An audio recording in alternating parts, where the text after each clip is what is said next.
this is my solar system installed. I have a little pool house with some panels here. Also there are some other ones,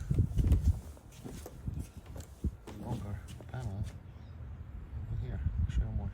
This is the other panel that goes in here. The pipes.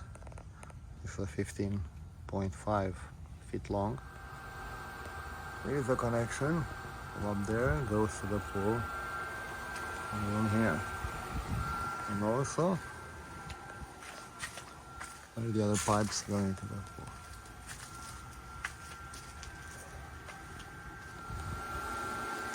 And here, the filter, the pump, this automatic valve, which is controlled by this guy.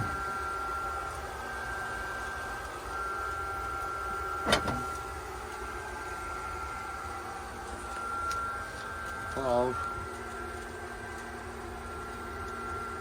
That's my system.